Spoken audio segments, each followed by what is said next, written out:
据日本媒体日前报道，日本方面正在对马毛岛修建军事基地的计划展开调查。按照计划，日本将在马毛岛铺设飞机跑道，作为自卫队 F-35B 舰载机和驻日美军航母舰载机的训练基地。建造完成后，马毛岛就俨然变成了一艘陆上航母。那么，日本此举为何说是花巨资专门为驻日美军服务？美国看上马毛岛之后，如何不断对日本政府施压？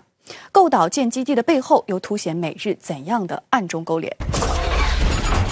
马毛岛是日本第2大无人岛，面积只有8.2平方公里，地形非常平坦，最高点也不到72米。从海面上看，马毛岛就像是一块岩石平台，因岛上生活着一种名为马毛鹿的野生鹿而得名。事实上，马毛岛曾是一个有人岛。2战期间，日本政府将岛上居民驱离，将这里变成防空基地。2战后，日本政府又花大力气让居民回到了岛上，进行甘蔗种植和乳制品生产。岛上的居民一度达到500多人，还建立了港口、学校和基本的生活设施。由于缺乏水源，加上病虫害的影响，他们发现起早贪黑也赚不到钱，生活越来越困难，于是逐渐离开了。之后，日本相关企业又对马毛岛进行开发项目。1974年，日本和平相互银行设立马毛岛开发株式会社。第2年，收购了马毛岛的大部分土地，计划打造为休闲观光之岛。后来，该银行向政府议员行贿20亿日元的马毛岛事件被曝光，项目被终止。马毛岛一度成为日本国家石油储备基地的候选地之一。1995年，日本塔斯顿公司收购了马毛岛开发株式会社。最开始计划将该岛作为日本版航天飞机的着陆场进行建设。2007年，塔斯顿公司听闻美军对马毛岛感兴趣，要将这里打造成航母舰载机起降训练基地，认为发财的机会来了，于是出资建设飞机跑道，并在2011年建成2条交叉的跑道。从空中鸟瞰全岛，就像一艘巨大的航母浮在水面上。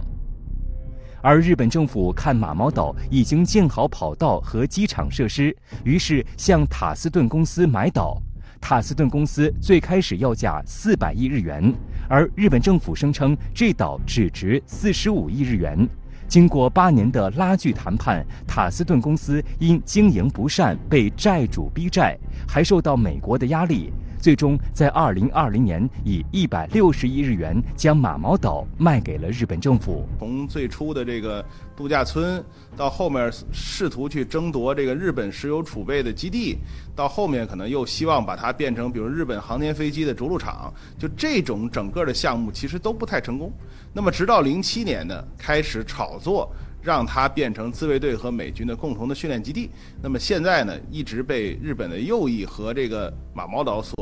就是拥有马毛岛相关的这个开发权的这些企业呢，视为可能唯一的选择。那么现在呢，这个岛屿的开发，实际上在日本国内呢，一直被很多的党派和政治人物视为一种黑金政治的代表。可以说，从日本政府购买马毛岛到计划建设军事基地，都是美国在背后怂恿和推动。那么，美国为何那么重视马毛岛呢？驻日美军航母舰载机联队最初是在神奈川县后木基地模拟起降训练，离居民区较近，周围的日本居民不堪其扰。于是1991年改在硫磺岛上进行。2018年3月，驻日美军航母舰载机部队从神奈川县的后木基地转移至位于山口县的岩国基地。由于岩国基地距离硫磺岛大约1400公里，路途太远，而马毛岛距离岩国基地只有400公里左右，美国就不断给日本政府施加压力，加速推进购岛进程。不难看出，日本政府宣称在马毛岛建设军事基地，用以驻日美军航母舰载机和日本 F-35B 舰载机训练，更多是为了安抚日本民众的不满情绪。因为这个基地未来很有可能主要是驻日美军使用，连日本读卖新闻都将其称为马毛岛驻日美军基地。日美方面它还是一个各取所需啊。日本方面，刚才我们讲了，首先是自己的黑金政治需要。美国的考虑是，它实际上从2017年开始，就对太平洋，尤其是西太平洋上面大量的拥有机场或者适合修建机场的小型岛屿进行调查，那么试图呢修建